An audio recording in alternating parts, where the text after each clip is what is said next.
I'd like to say I watched all five of these films, and I thought they were all really excellent films. And as it's been said, they were all about ethnic minorities in China. And they all had a theme of, one of the themes in them was nostalgia for this disappearing culture that they're in as it's encroached on by the modern world, which was often represented by the Han. As I watched them, one thing occurred to me. I was interested in whether or not the directors came from these areas because they seem to love and these obscure areas of China so much. You can see it in the films. I know Sherwood it wasn't from Tibet, but I don't know about the others. They also were widely, had different ways of approaching the subject. Mountain Patrol, and especially Deep in the Clouds, almost felt like documentaries to me. They were so realistic. And the choice of the shots and things, it was really made you feel like you were there. And then on the opposite end was Prince of Himalayas, which was very stylized and also excellent. And for the record, I think Sherwood improved on Shakespeare also. So I was surprised to get these films because I was told that the theme of this conference was about modernity. And whereas all these movies were about love of the old way. And so I was expecting to get films about people in, sleek apartments in Beijing, driving modern BMWs and things like, a film like Go La La Go. But, modernity is a very tricky thing. In the late 70s, or I should say mid-70s, no studio wanted to greenlight a film by young George Lucas about space. They thought sci-fi films were old hat. No one wanted to see that anymore. But Lucas took Flash Gordon and gave it a new face with edgy state-of-the-art visuals and the then new Dolby stereo sound. And all of a sudden, Star Wars became the definition of a modern motion picture.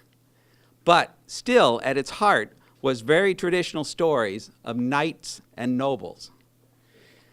I already mentioned about how Prince of Himalayas was a new way of telling an old tale using techniques that Shakespeare would have loved to have had at the Globe Theater. But the documentary quality of Deep in the Clouds, as I said, gave the film a realism.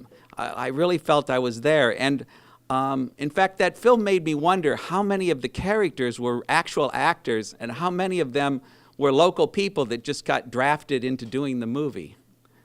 And this sort of same feeling of documentary was used very successfully in U.S. films like The Blair Witch Project, or more recently, Beasts of the Southern Wild. These films seem so real that the viewers almost really think it's just a documentary.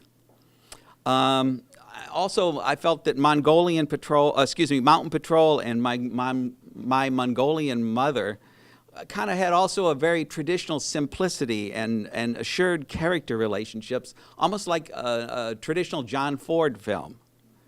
So I suppose my point is what is modern and what is old is often whatever is in fashion at the moment.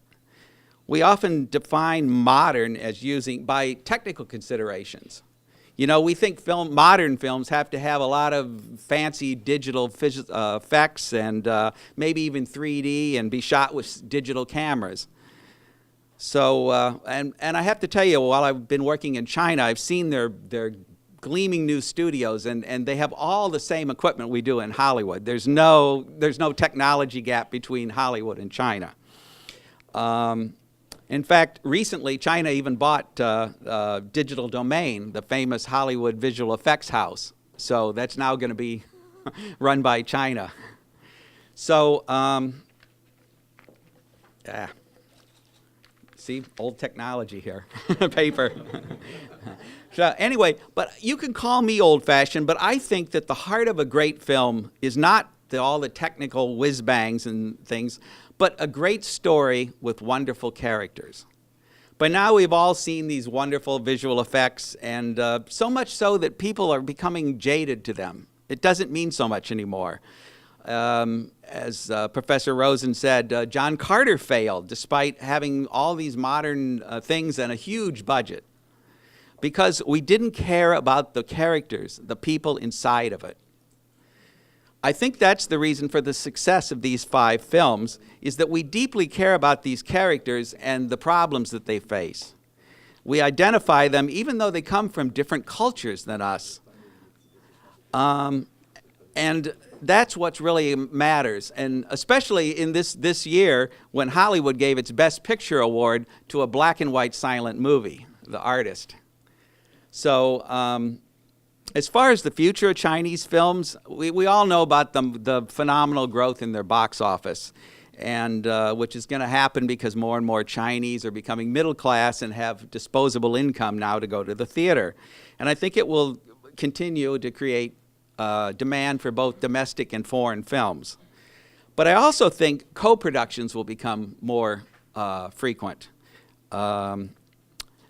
People ask about Hollywood, but I've always pointed out that Hollywood, from the very beginning, isn't just been American filmmakers. Hollywood traditionally has gone out and looked at the world and grabbed the best filmmakers to come to Hollywood.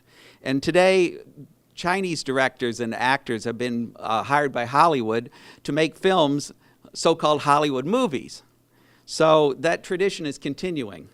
And I think that is going, the flow of Western filmmakers to China is just beginning, and I'm very proud to be part of that in my own little way.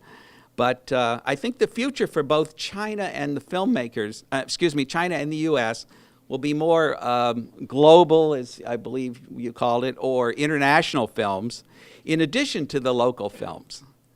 And I'm looking forward to seeing these films, and I hope you are too. Thank you.